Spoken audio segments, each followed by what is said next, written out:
தங்க பிள்ளையே, இந்த பரிகாரமானதும் பதிவானதும் உன் வாழ்க்கையில் மிகப்பெரிய மாற்றத்தை கொடுக்க போகிறது. ஏனென்றால் பிரிந்த உறவை மீட்டெடுத்து உன் கரங்களில் ஒப்படைக்கக்கூடிய நேரம் இது. இந்த பதிவானது என்னுடைய தங்கப்பிள்ளை தெரிந்து கொண்டே ஆக வேண்டும் என்று இந்த பரிகாரத்தை இந்த வாராகி தாயானவள் சொல்ல வந்திருக்கிறேன்.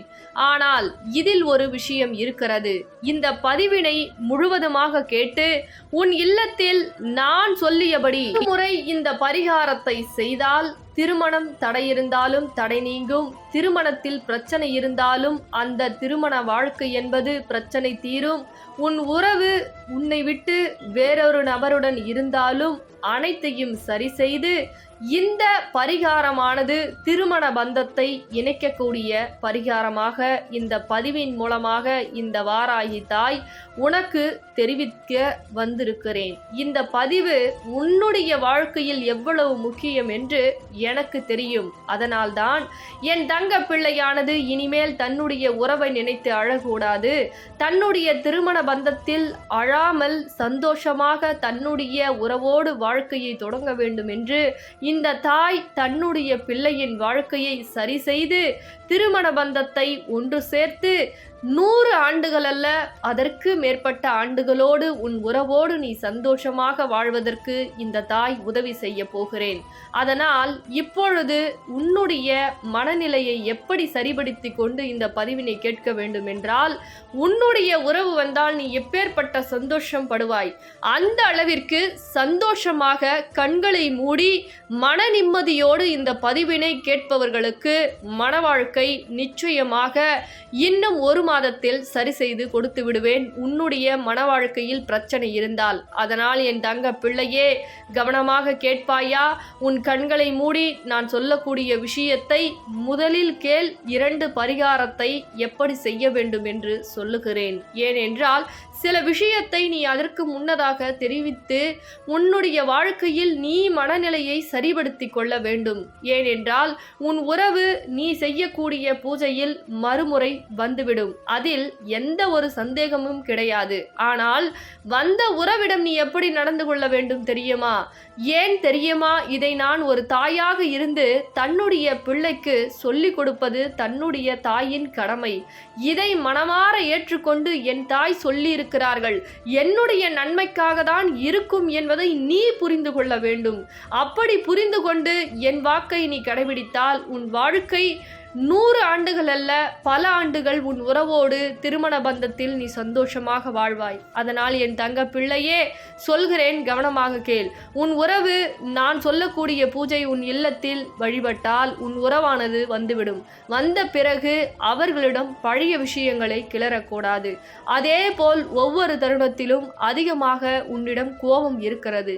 அந்த கோபத்தை முதலில் குறைத்துக்கொள். அதே போல் அவர்கள் ஏதாவது முன்னதாக தவறுகள் செய்திருந்தாலோ, உன்னை ஏமாற்றியிருந்தாலோ, அவர்கள் உன்னை கஷ்டப்படுத்தியிருந்தாலோ, அதற்கு எல்லாம் தண்டனை உந்தன் வாராகி தாயானவள் கொடுத்துதான் உன் கரங்களில் நான் ஒப்படைக்கிறேன். இப்படி இருக்கும் பொழுது அவர்களை குத்தி காமித்து எந்த ஒரு விஷயத்தையும் பேசக்கூடாது, அந்த செயலிலும் இருக்கக்கூடாது. இது முதலாக நீ கடைபிடிக்க வேண்டிய விஷயம். 2வது விஷயம், வாழ்க்கையில் என்ன நடந்தாலும் விட்டு கொடுக்கக்கூடிய மனப்பான்மை என்னுடைய தங்க பிள்ளைக்கு வர வேண்டும்.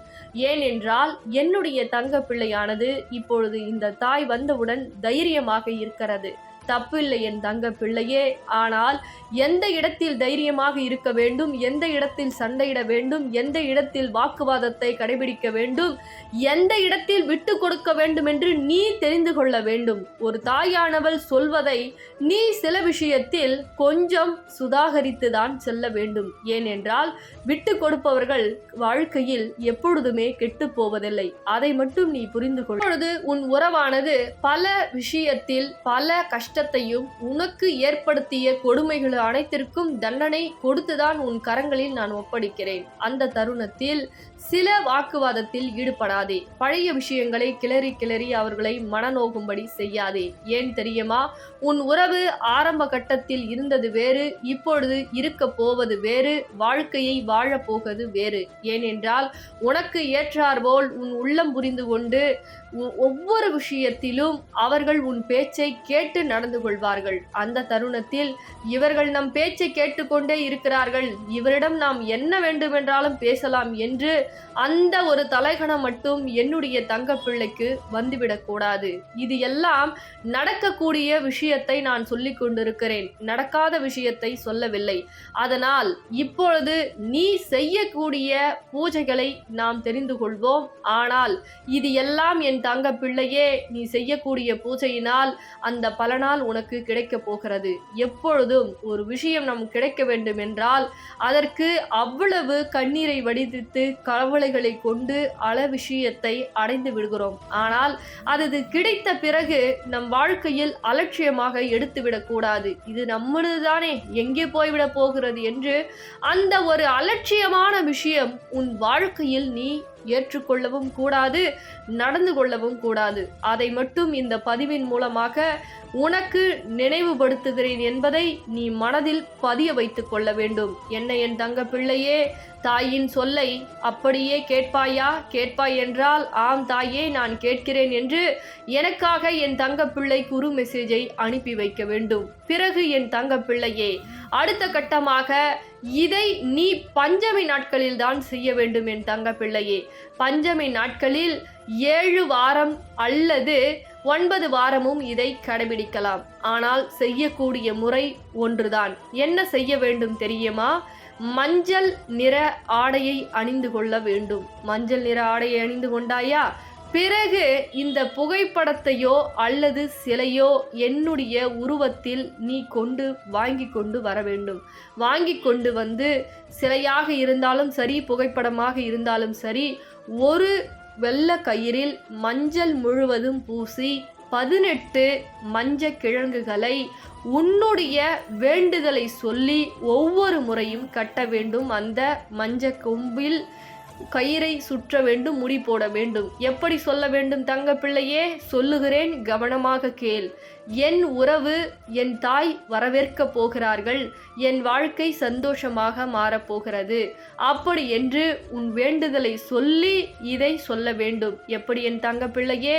ஒரு நபர் அப்படி என்று உன்னுடைய நபரை சொல்லிக்கொண்டு, என் தாய் வரவேற்க போகிறார்கள், என் வாழ்க்கை சந்தோஷமாக மாறப்போகிறது, உன் வேண்டுதலை சொல்லி என் தாய் வரவேற்க போகிறார்கள், என் வேண்டுதல் நடக்க போகிறது என்று 18 முறை உன் வேண்டுதலை சொல்லி இந்த வார்த்தையை சொல்லி முடி போட்டு, பிறகு இந்த புகைப்படத்திற்கும் சிலைக்கும் தாயின் புகைப்படம் இருக்கிறதல்லவா, அதற்கு மாலையாக போட வேண்டும். போட்டு அர்ச்சதை எப்பொழுதும் மஞ்சளில் பூசி அரிசி கொஞ்சம் இருக்கும் அல்லவா, அர்ச்சதை மாறி போட்டு 3 முறை சொல்ல வேண்டும். வாராகி தாயே வாருங்கள், என்னுடைய வேண்டுதலை நிறைவேற்றுங்கள் என்று 3 முறை அர்ச்சதை தூவி ஆரத்தி, கற்பூர ஆரத்தி வெளியே வாசலில் இருந்து வீட்டுக்குள் எடுத்துக்கொண்டு வந்து என் புகைப்படத்திற்கு மஞ்ச கொம்பை கட்டினாய் அல்லவா, புகைப்படத்திற்கு அதில் ஆரத்தியை காட்ட வேண்டும் என் தங்க பிள்ளையே. இப்படி பஞ்சமி நாட்களில் நீ செய்து வர என்னுடைய தங்க பிள்ளைக்கு திருமண தடையாக இருந்தாலும் சரி, திருமண வாழ்க்கையில் பிரச்சனையாக இருந்தாலும் சரி, உறவு உன்னுடைய பேச்சை கேட்கவில்லை என்றாலும் சரி, தன்னுடைய உறவு நம்முடைய மனதில் இருக்க வேண்டும், என் உறவு நீண்ட ஆயுளோடு இருக்க வேண்டும் என்றாலும் ஒரு முறை இந்த மஞ்ச கயிறை பூஜை நீ செய்தால் பஞ்சமி நாட்களில் மட்டும்தான் செய்ய வேண்டும், மற்றவை நாட்களில் இதை செய்யக்கூடாது என் தங்க பிள்ளையே. இது இந்த தாயின் உத்தரவும் கூட. இதை நீ செய்து வந்தால் நிச்சயம் எப்படியும் என் தங்க பிள்ளையே 1 மாதத்தில் உன் உறவிடம் மாற்றம் ஏற்படும். பேசாத உறவு பேசும். உன்னை புரிந்து கொள்ளவில்லை என்று, நடந்து கொள்ளவில்லை என்று நீ புலம்பிக் கொண்டிருந்தாலும் அந்த உறவு திடீரென்று மாற்றம் ஏற்பட்டு உன் மீது அதிகமாக அக்கறையும் அன்பையும் செலுத்தும். உன் பேச்சை அப்படியே தட்டாமல் கடைபிடிக்கும். இது இந்த தாயின் வாக்கு. நம்பிக்கையோடு செய்தால் நலம் உண்டாகும். இது எல்லாம் செய்தால் நடக்குமா என்று அவநம்பிக்கை கொள்பவர்களுக்கு அவர்கள் எண்ணம் போலே வாழ்க்கை அமையும். என் தங்கப்பிள்ளையே, என்ன தங்கப்பிள்ளையே, இந்த தாய் உன் வாழ்க்கையை காப்பாற்ற போகிறேன், உன் இல்லத்திற்கு வந்து உன் உறவை மீட்டெடுத்து உன் வாழ்க்கையை அமைத்து தரப்போகிறேன். என்ன என் தங்கப்பிள்ளையே, சந்தோஷம்தானே? நான் சொல்வதை கடைபிடிப்பாயா? கடைபிடித்து பார். உன் வாழ்க்கையில் எப்படியெல்லாம் நீ சந்தோஷமாக இருக்க போகிறாய் என்று இந்த தாய் கண்குளிர மனம் குளிர பார்க்க போகிறேன். என்னுடைய தங்கம் பிள்ளை பல கஷ்டத்தில் இருந்து கூடிய விரைவில் மங்களமும் மகிழ்ச்சியும் தன்னுடைய பிள்ளையின் இல்லத்தில் கொண்டு வந்து என் தங்கப்பிள்ளை மனம் குளிர சந்தோஷமாக வாழப்போகிறது. இந்த வாராகி தாய் அதை சந்தோஷமாக பார்க்க போகிறேன். அதனால் தைரியமாக இரு. உன் பொன்னான கரங்களால் மற்றவர்களுக்கும் இந்த பதிவினை பகிர்ந்துவிடு. அனைவரும் தெரிந்து கொள்ளட்டும். அனைவரும் வாழ்க்கையிலும் மகிழ்ச்சியும் மங்களமும் உண்டாகட்டும் என் தங்கப்பிள்ளையே.